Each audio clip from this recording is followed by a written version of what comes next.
बच्चों, आज हम अपना नया चैप्टर सरल रेखाएं यानी कि स्ट्रेट लाइन शुरू करने जा रहे हैं। स्ट्रेट लाइन शुरू करने जा रहे हैं तो अध्याय ये हमारा 10 है। ध्यान से देखिएगा। सबसे पहले मैं आपको बताना चाहता हूँ कि ये हमारी द्विमीय ज्यामिति है, 2 डायमेंशनल प्लेन है। और यहाँ पर आप देख रहे हैं एक्स ओ एक्स डैश जो है वो ये रेखा एक्स अक्ष कहलाती है, और वाई ओ वाई डैश जो ये रेखा है ये वाई अक्ष कहलाती है। और इन दो रेखाओं का जो कटान बिंदु होता है एक्स ओ एक्स डैश और वाई ओ वाई डैश का जो प्रतिच्छेद बिंदु ओ है, इसको हम इंटरसेक्टिंग पॉइंट ओ भी कहते हैं, जिसका नाम मूल बिंदु ओ है, और इसके निर्देशांक 0,0 होते हैं। तो बहुत ध्यान से आप समझिएगा इसको कि ये जो रेखा है एक्स ओ एक्स डैश ये एक्स अक्ष है और वाई ओ वाई डैश जो है वाई अक्ष है। एक्स अक्ष की ये जो ओ एक्स दूरी होती है ये पॉजिटिव दूरी होती है, यानी कि यहाँ सब धनात्मक मान होते हैं एक्स अक्ष के, और ये ओ एक्स डैश पर एक्स के सब ऋणात्मक मान होते हैं। और ये जो ओ वाई है, ये ओ वाई जो है इसमें वाई दूरियाँ जितनी भी होंगी वाई दूरी चली जाएंगी, वाई दूरी हम लेंगे यहाँ से, और ये सारी की सारी दूरियाँ पॉजिटिव होंगी ओ वाई दिशा में, इस दिशा में, और इस दिशा में सारी की सारी दूरियाँ नेगेटिव हम लेते हैं। ठीक है, तो आपको मैं एक बार रिपीट कर देता हूँ। जो एक्स ओ एक्स डैश है वो एक्स अक्ष कहलाता है, और जो वाई ओ वाई डैश है वाई अक्ष कहलाता है। और दोनों रेखाओं का प्रतिच्छेद बिंदु, कटान बिंदु या इंटरसेक्टिंग पॉइंट इंग्लिश में जिसे कहते हैं हम, ओ मूल बिंदु कहते हैं, 0,0 इसके निर्देशांक होते हैं। ठीक है, तो सबसे पहली बात कि दो रेखाएं हैं एक्स ओ एक्स डैश, जिसको हम एक्स ओ एक्स डैश को हम बोलते हैं एक्स अक्ष। ठीक है, और इंग्लिश में इसको कहते हैं एक्स एक्सिस, AXIS, और वाई ओ वाई डैश को वाई अक्ष, और इंग्लिश में इसको कहते हैं वाई एक्सिस। ठीक है, अब क्या कह रहा है कि दोनों रेखाओं जो मैंने अभी आपको बताया कि प्रतिच्छेद बिंदु या कटान बिंदु को हम क्या कहते हैं, मूल बिंदु कहते हैं। दोनों रेखाओं के प्रतिच्छेद बिंदु या कटान बिंदु को हम, और इंग्लिश में इसको कहते हैं इंटरसेक्टिंग पॉइंट। इंटरसेक्टिंग पॉइंट को मूल बिंदु ओ कहते हैं, इसको हम कहते हैं मूल बिंदु ओ कहते हैं। और इस बिंदु ओ के, ये मूल बिंदु ओ के जो निर्देशांक होते हैं वो 0,0 होते हैं। तो इतनी बात आप समझ में आ गई होगी आपको। अब इसके बाद आता है कि जैसे कि इस प्लेन में, यानी कि ये जो समतल है ये एक्स वाई समतल कहलाता है। ये वाला समतल एक्स वाई समतल है, ये समतल वाई ओ एक्स डैश, ये वाई ओ एक्स डैश समतल है ये वाला। तीसरा समतल X dash O Y dash है, और चौथा समतल एक्स ओ वाई डैश है। ठीक है, तो इस समतल में हम बिंदु मिलेंगे, हमको क्या मिलेंगे, बिंदु मिलेंगे। तो उस बिंदु को निकालने के लिए हमें एक्स निर्देशांक चाहिए होगा और वाई निर्देशांक चाहिए होगा। ठीक है, तो कोई भी बिंदु होगा, ये पॉइंट है, ये पॉइंट यहाँ पर भी हो सकता है, यहाँ पर भी हो सकता है, और इसमें भी हो सकता है, और इसमें भी हो सकता है, कहीं पर भी हो सकता है। तो सबसे पहले हम बात करेंगे एक्स निर्देशांक की। तो एक्स निर्देशांक क्या होगा, इस बिंदु के पास दो चीज़ें होंगी, एक भुज होगा और एक कोटि होगी। भुज का मतलब होता है एक्स निर्देशांक, एक्स निर्देशांक का मतलब होता है कि आपने एक्स अक्ष पर कितनी दूरी चली, और वाई निर्देशांक का मतलब होता है कि वाई अक्ष पर कितनी दूरी चली, कि इस एक्स पर आप कितनी दूरी चल रहे हैं, इस वाई पर कितनी दूरी चल रहे हैं, या इस एक्स के इस दिशा में कितनी दूरी चल रहे हैं, और वाई अक्ष की इस दिशा में नेगेटिव साइड में कितनी दूरी चल रहे हैं। ठीक है, मैंने आपको बताया कि ये पॉजिटिव साइड होती है ओ एक्स वाली, और ये एक्स अक्ष का negative direction O X dash होता है, वाई अक्ष का positive direction O Y direction में होता है, और वाई अक्ष का negative direction O Y dash की दिशा में होता है। ठीक है, अब बात आती है कि इस बिंदु का एक्स निर्देशांक क्या होगा। तो आप कुछ नहीं करेंगे कि जो इस बिंदु की, किसी भी बिंदु की एक्स निर्देशांक जैसे मैं कहता हूँ ना, किसी भी बिंदु की वाई अक्ष से दूरी, इस बिंदु की वाई अक्ष से दूरी, तो वाई अक्ष से दूरी अगर आप देखते हैं, इसकी दूरी वाई अक्ष से दूरी ये हुई, इस बिंदु की वाई अक्ष से दूरी ये हुई। अब इस दूरी को, मुझे वाई अक्ष से दूरी को कहाँ पर देखना है, यहाँ पर देखना है। तो यहाँ पर देखने के लिए मैंने इसको डॉटेड यहाँ मिला दिया, लंबवत दूरी। तो ये जो दूरी है ये एक्स निर्देशांक को बताएगी। ठीक है, तो ये जितनी भी दूरी होगी वो दूरी हम यहाँ लिखेंगे, और ये उस बिंदु का एक्स निर्देशांक होगा। ठीक है, अब इसकी किससे दूरी, वाई अक्ष से दूरी, एक्स अक्ष से दूरी। जैसे अगर मुझे एक्स निर्देशांक निकालना है तो मैं वाई अक्ष से दूरी देखूंगा, अगर मुझे वाई निर्देशांक निकालना है तो मैं किससे देखूंगा, एक्स अक्ष से दूरी। तो ये दूरी जो होगी, ये दूरी बिल्कुल इसके पैरेलल है, तो यानी कि ये वाली दूरी, वाई अक्ष पर ये वाली दूरी। तो ये दूरी x, तो ये भी x और ये भी, ये कितनी y। तो किसी भी बिंदु का, यानी कि ये पॉइंट है, तो इस बिंदु की का x निर्देशांक कितना होगा, इस बिंदु की जितनी y अक्ष से दूरी है। तो ये दूरी कहाँ पर देखेंगे आप, यहाँ पर देखेंगे, यहाँ पर तो मिलेगी। और किसी भी बिंदु की का y निर्देशांक कैसे देखेंगे, ये निर्देशांक कैसे देखेंगे, उस बिंदु की किससे दूरी, y अक्ष से दूरी। तो उस बिंदु की y अक्ष से दूरी, ये वाली दूरी, तो ये दूरी किसके पैरेलल है, ये दूरी इसके पैरेलल है, तो यानी कि ये वाली दूरी हमें चाहिए। तो ये कितनी है, y। ठीक है, तो अब इसको समझने के लिए यहाँ समझ लीजिए कि सबसे पहले हम x निर्देशांक देखते हैं। x निर्देशांक ये है हमारा। तो x निर्देशांक क्या होता है, किसी भी बिंदु की y अक्ष से दूरी, कहाँ से दूरी, y अक्ष से दूरी, यानी कि x अक्ष के समांतर दूरी को x निर्देशांक या नियामक, इसका दूसरा नाम नियामक भी कहते हैं, और इंग्लिश में कहते हैं इसको x कोऑर्डिनेट कहते हैं। और y निर्देशांक क्या होता है, किसी बिंदु की x अक्ष से दूरी, किसी बिंदु की कहाँ से दूरी, x अक्ष से दूरी, जो y अक्ष से समांतर दूरी होगी को y निर्देशांक, या इसको हम कहेंगे नियामक, इसका नाम दूसरा नियामक भी है, निर्देशांक को हम नियामक भी कहते हैं, और इंग्लिश में कहते हैं y कोऑर्डिनेट एन है, ये है, y कोऑर्डिनेट भी कहते हैं। ठीक है, तो आपने जैसे ये तो मैंने इस वाले उसमें लिया था, मान लो कि ये बिंदु यहाँ पर है, इस बिंदु यहाँ लेते हैं, तो इसका मुझे x निर्देशांक चाहिए, ये चाहिए x निर्देशांक, तो इसकी मैं y अक्ष से दूरी, ये वाली दूरी देखूँगा, ये दूरी। अब ये दूरी को हमें कहाँ चेक करना पड़ेगा, x अक्ष पर, तो यहाँ पर ये दूरी कहाँ से आएगी, ये, तो ये जो दूरी होगी, ये वाली दूरी जो बिल्कुल किसके समांतर है, x अक्ष के समांतर है। दूरी y अक्ष से, ये तो y अक्ष है, दूरी y अक्ष से, लेकिन किसके समांतर है, x अक्ष के समांतर है। तो ये जो दूरी होगी यही हमारा x निर्देशांक होगा। और इसी बिंदु की मुझे y अक्ष से दूरी चाहिए, तो y अक्ष से दूरी, इसी बिंदु की मुझे y निर्देशांक चाहिए। y निर्देशांक का मतलब होता है कहाँ से दूरी, x अक्ष से दूरी, कहाँ से दूरी, x अक्ष से दूरी। तो ये दूरी को देखने के लिए मुझे कहाँ पर जाना पड़ेगा, बिल्कुल इसके पैरेलल, यानी कि y अक्ष पर आना पड़ेगा। तो ये वाली जो दूरी होगी, ये वाली दूरी हमारी y निर्देशांक कहलाती है। ठीक है, तो फिर से एक बार रिपीट कर लो, x निर्देशांक किसी बिंदु की y अक्ष से दूरी, यानी कि ये निर्देशांक अगर मुझे चाहिए x निर्देशांक, तो इस बिंदु की y अक्ष से दूरी। तो ये दूरी निकालने के लिए मुझे कहाँ जाना पड़ेगा, x अक्ष पर, क्योंकि ये इसके पैरेलल है। तो ये जो दूरी होगी ये इसका x निर्देशांक होगा। और y निर्देशांक जैसे मुझे निकालना है, तो y निर्देशांक निकालने के लिए मुझे इस बिंदु की किससे दूरी, x अक्ष से दूरी। तो ये डिस्टेंस कहाँ पर देखेंगे अब आप इसको, y अक्ष पर, तो ये दूरी आ गई। तो ये दूरी हम यहाँ से यहाँ तक की जो हमारी दूरी होगी वो हमारा इस बिंदु का y निर्देशांक होगा। समझ में आ रही बात। थोड़ा सा इसको यहाँ पर भी चेक कर लेते हैं। जैसे कोई बिंदु मान लो 2,3 है, कोई बिंदु हमारे पास 2,3 है, ये बिंदु है। तो यहाँ से एक लंब हमने x अक्ष पर डाला और एक लंब y अक्ष पर डाला। ये x निर्देशांक, ये जो दूरी, ये जो 2 दिख रहा है, तो ये 2 है। ठीक है, थोड़ा सा चित्र को बड़े में ले लेते हैं। तो बड़े में अगर हम ले लें इसको, तो इसको आप रफा बना लीजिएगा। तो जैसे ये बिंदु 2,3 है, ओ x डैश और y और y डैश है।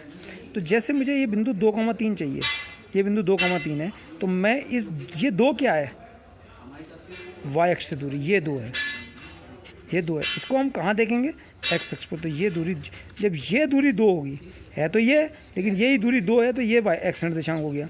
और y निर्देशांक क्या हुआ, y निर्देशांक क्या होगा, उसी बिंदु की किससे दूरी, x अक्ष से दूरी। ये 3 है, ये 3 है, तो ये दूरी को हम कहाँ देखेंगे, y अक्ष पर। तो कहने का मतलब है कि ये दूरी हमारी 3 है। ये बात आपको अब समझ में आ रही होगी। तो इस प्रकार ये जो x निर्देशांक है और ये जो y निर्देशांक है, ये दोनों मिलकर क्या बनाते हैं, एक बिंदु का फॉर्म करते हैं, यानी कि x निर्देशांक और y निर्देशांक मिलकर एक बिंदु बनाते हैं। ठीक है, तो इसको मैंने ऐसे लिखा है कि किन दोनों को x निर्देशांक और y निर्देशांक को एक साथ उक्त बिंदु के क्या कहलाते हैं, ये उक्त बिंदु के निर्देशांक कहलाते हैं। उक्त बिंदु के निर्देशांक कहलाते हैं। ठीक है, कौन कौन, अगर हम x और y को एक साथ रख दें, x, y लिख दें, तो ये जो हमें बिंदु दिया था, ये उक्त बिंदु के क्या कहलाएंगे, x, y उक्त बिंदु के निर्देशांक कहलाते हैं। ठीक है, और मान लिया कि वो बिंदु क्या है, x है, क्या है, मानो बिंदु वो x, y है। तो ये जो x है, ये इस बिंदु का भुज कहलाता है। ये एक्स जो है इस बिंदु का भुज कहलाता है और वाई जो है उस बिंदु की कोटि कहलाती है। ठीक है, भुज को हम बोलते हैं एब्सिस्का, ABSISCI, SSA, एब्सिस्का, एब्सिस्सा। ठीक है, कोटि को हम बोलते हैं ऑर्डिनेट। कोटि को क्या बोलते हैं? ऑर्डिनेट। जैसे कि कोई हमारे पास 2,3 बिंदु है, तो 2 जो है वो भुज है और 3 कोटि है। 2 एब्सिस्का है और 3 क्या है? ऑर्डिनेट यानी कि कोटि है। ठीक है, अब समझो इस बात को। जब ज्यामिति का अध्ययन, ये हमने ज्यामिति तो बनाई, ज्योमेट्री तो है, ये क्या है? ये ज्योमेट्री है, जो आप देख रहे हो सब ज्योमेट्री तो हो रही है। जब ज्यामिति का अध्ययन निर्देशांकों के माध्यम से, निर्देशांक क्या हो गए? जैसे निर्देशांक हो गए एक्स और वाई, निर्देशांक हो गए 2 और 3, निर्देशांकों के माध्यम से तल में किया जाता है। किस में किया जाता है? तल में किया जाता है। ये हम कौन से तल में कर रहे हैं? एक्स वाई तल में कर रहे हैं, ये वाला। ये कौन सा तल है? एक्स डैश ओ वाई तल है। ये कौन सा तल है? Y dash O X dash तल है। ये कौन सा तल है? X O Y dash. ये वाला तल जो है, ये वाला तल एक्स ओ वाई, यानी कि इसमें 4 प्लेन देख रहे हैं हम। तो जब ज्योमेट्री यानी ज्यामिति का अध्ययन कहाँ करते हैं? निर्देशांक के माध्यम से तल में किया जाता है, प्लेन में किया जाता है, 4 तल में किया जाता है। तो इसे 2 डायमेंशनल, तब इसे 2 डायमेंशनल ज्योमेट्री, तब इसे 2 डायमेंशनल ज्योमेट्री यानी कि द्विविमीय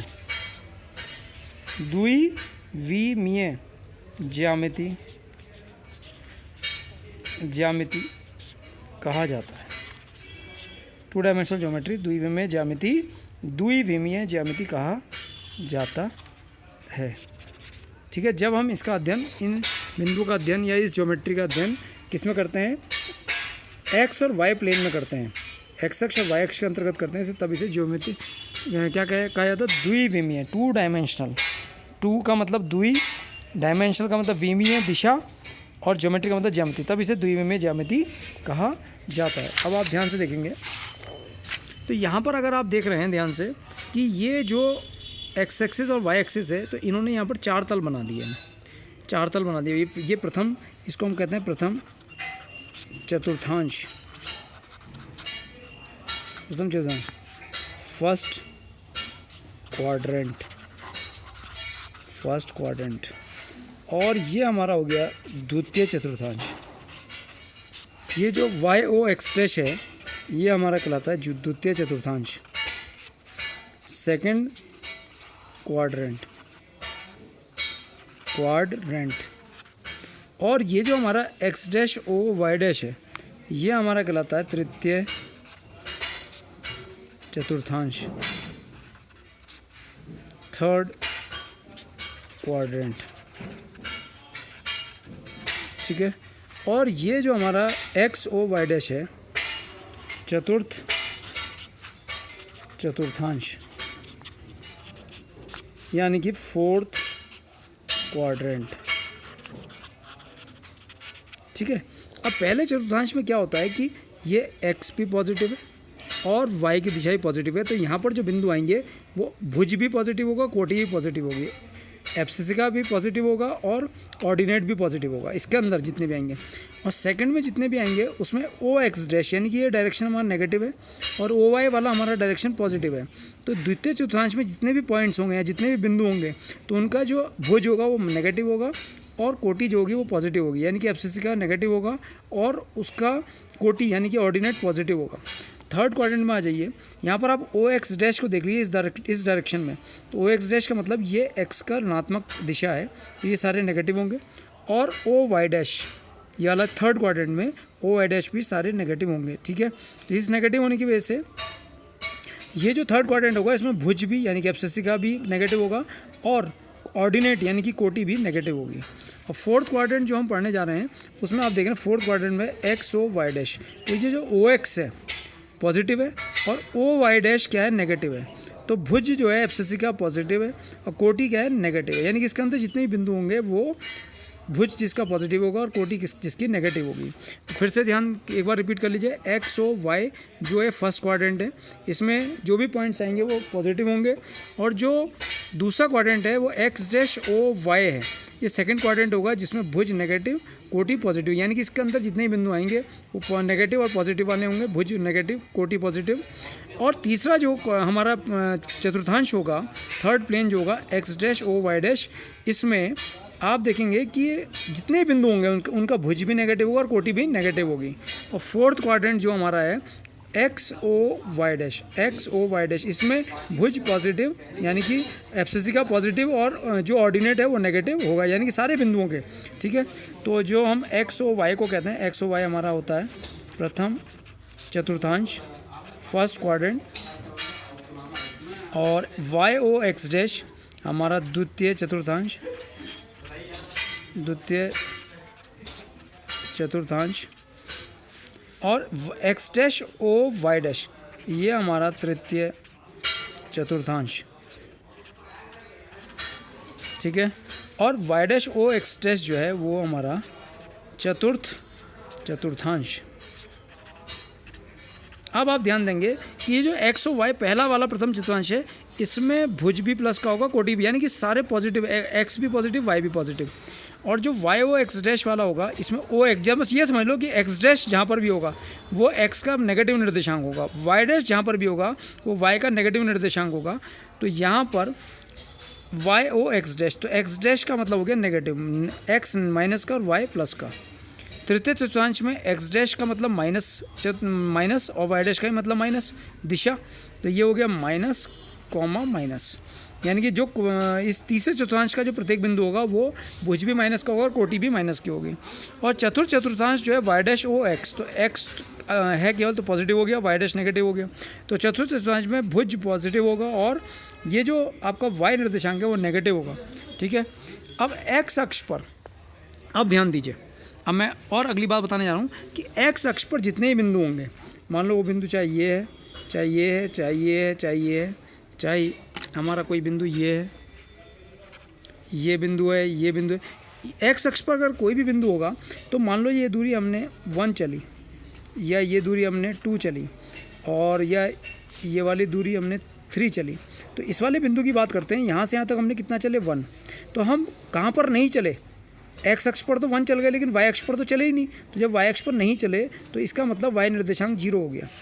ऐसे अब यहाँ से मूल बिंदु से देखो, मूल बिंदु से यहाँ तक कितना चल रहे हैं आप, 2 चल रहे हैं, तो एक्स निर्देशांक तो 2 आ गया। लेकिन जब आप यहाँ पर चल रहे हैं तो वाई अक्ष पर तो चल ही नहीं रहे ऊपर, तो जब आप वाई अक्ष पर नहीं चल रहे हैं तो वाई निर्देशांक चले ही नहीं, 0 आ गया। फिर देखिए यहाँ से यहाँ तक हमने 3 माना है, तो एक्स दूरी कितनी चले, यहाँ पर 3 चले, और तो वाई दूरी तो चले ही नहीं यहाँ पर, तो वाई निर्देशांक कितना हो गया, 0। तो इससे आपने क्या सीखा कि जब एक्स अक्ष पर चल रहे हैं, कहाँ चल रहे हैं, एक्स अक्ष पर चल रहे हैं, तो एक्स अक्ष पर चलने पर हम वाई अक्ष पर नहीं जाते हैं बिल्कुल भी।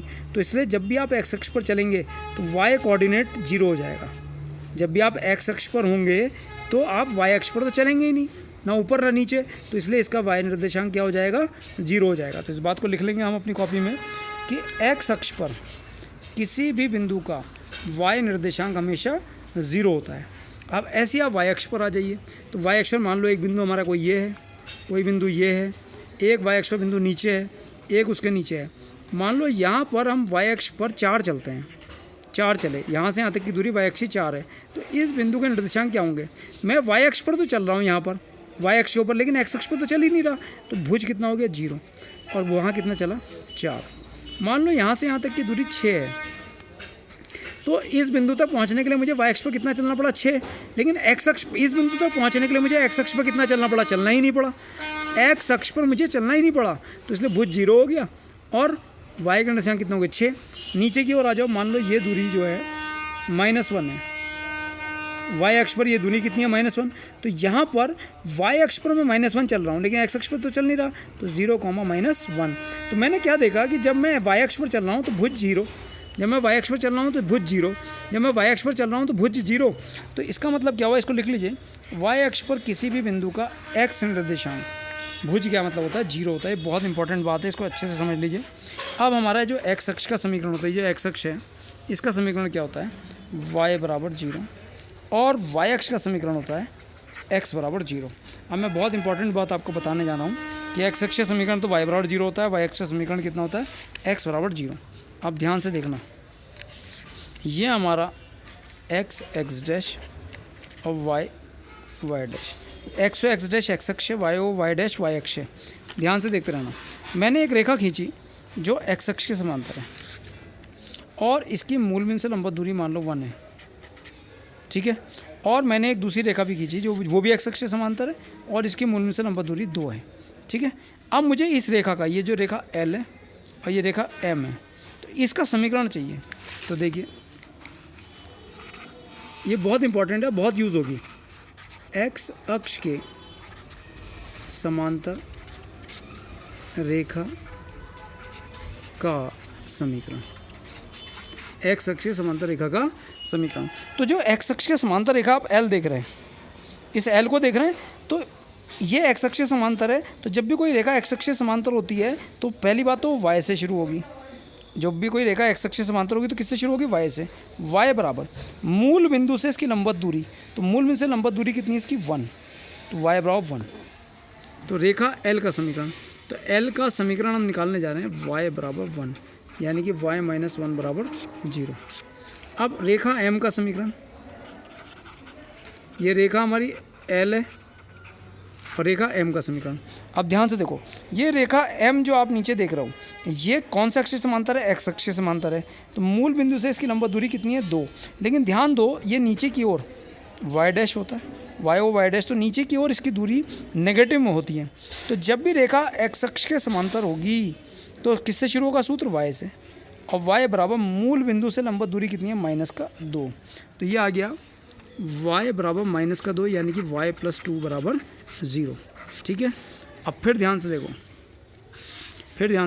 o x डैश, ये हमारा x डैश x अक्ष हो गया, और y o और y डैश। अभी मैंने x अक्ष से समांतर रेखा खींची थी, अब मैं y अक्ष से समांतर रेखा खींच रहा हूँ। ये y अक्ष से समांतर रेखा और मूल बिंदु से लंबवत दूरी मैंने मान ली 4, और y अक्ष से समांतर रेखा, ये मूल बिंदु से लंबवत दूरी मैंने मान ली 6, ठीक है। इस रेखा का नाम दे दिया मैंने P और ये रेखा हो गई Q, ठीक है। जब भी रेखा P जो है वो y अक्ष से समांतर है तो ये x बराबर, जब भी y अक्ष से समांतर होगी तो x बराबर मूल बिंदु से इसकी लंबवत दूरी, तो मूल बिंदु से इसकी लंबवत दूरी देखो पॉजिटिव +4 है -4 है, तो ये होगी +4, ठीक है। अब ये रेखा Q जो है ये भी y अक्ष से समांतर है, तो इसके मूल बिंदु से लंबवत दूरी कितनी है? 6, तो ये भी y से, ये y अक्ष से समांतर है तो x से शुरू, तो x बराबर इसका मूल बिंदु से लंबवत दूरी +6 हो गया -6, क्योंकि ये x डैश की दिशा में है तो -6 हो गया, x बराबर -6। तो इस रेखा का समीकरण x बराबर +4, इस रेखा का समीकरण x बराबर -6। तो रेखा P का समीकरण, ये y अक्ष के समांतर है तो किससे शुरू होगा? x से शुरू होगा, और लंबवत दूरी कितनी है? 4, तो प्लस की 4 है, तो यह हो गया x - 4 बराबर 0, ठीक है। और रेखा Q, अब रेखा Q को देखिए, ये रेखा Q जो है ये y अक्ष से समांतर है, तो रेखा Q y अक्ष से समांतर है तो इसलिए x से शुरू होगा, तो x बराबर, और ये मूल बिंदु से लंबवत दूरी देखिए, तो मूल बिंदु से लंबवत दूरी कितनी है? 6 है। मूल बिंदु से लंबवत दूरी यहाँ पर 6 है, तो जब मूल बिंदु से लंबवत दूरी 6 है तो ये पॉजिटिव 6 है, नेगेटिव 6 है, तो ये नेगेटिव है -6। तो ये हमारे पास आ गया x + 6 बराबर 0। तो रेखा P का समीकरण x - 4 बराबर 0, रेखा Q का समीकरण x + 6 बराबर 0। समझने वाली बात क्या है, जब रेखा y अक्ष के समांतर होगी तो x से शुरू होगा, और जब रेखा x अक्ष के समांतर होगी तो y से शुरू होगा। तो इस बात को आप ध्यान से समझ लेंगे।